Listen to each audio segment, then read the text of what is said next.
نحمدہ ونصلی علی رسولہ الکریم اما بعد۔ کیا قربانی واجب ہونے کے لیے نصاب کے مال، رقم یا ضرورت سے زائد سامان پر سال گزرنا شرط ہے؟ اگر کوئی شخص قربانی کے 3 دنوں میں سے آخری دن کو بھی کسی صورت سے نصاب کے برابر مال کا، ضرورت سے زائد سامان کا مالک ہو جائے تو کیا اس پر قربانی واجب ہوگی؟ اگر ایک گھر میں متعدد صاحب نصاب لوگ پائے جاتے ہیں تو کیا سب پر علیحدہ علیحدہ قربانی واجب ہے؟ قربانی کا نصاب کیا ہے؟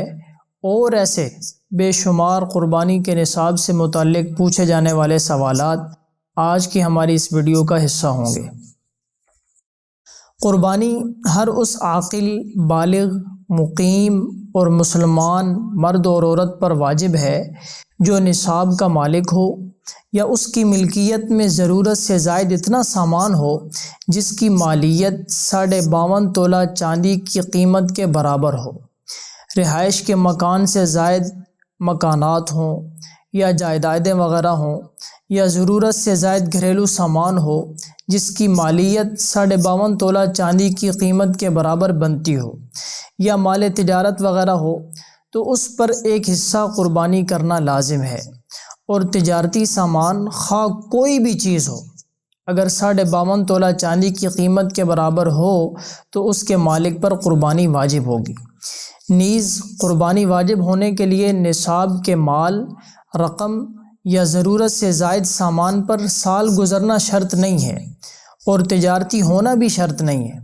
ذی الحجہ کی 12ویں تاریخ کے سورج غروب ہونے سے پہلے مالک ہو جائے نصاب کا تو اس پر قربانی واجب ہو جائے گی۔ چنانچہ اگر قربانی کے 3 دنوں میں سے آخری دن کو بھی کسی صورت سے نصاب کے برابر مال کا، ضرورت سے زائد سامان کا مالک ہو جائے تب بھی اس پر قربانی واجب ہے۔ جس کے پاس رہائشی مکان کے علاوہ زائد مکانات موجود ہیں، ضرورت سے زائد گاڑیاں موجود ہیں، خواہ تجارت کے لیے ہوں یا تجارت کے لیے نہ بھی ہوں، ہر صورت اس پر قربانی واجب ہوگی۔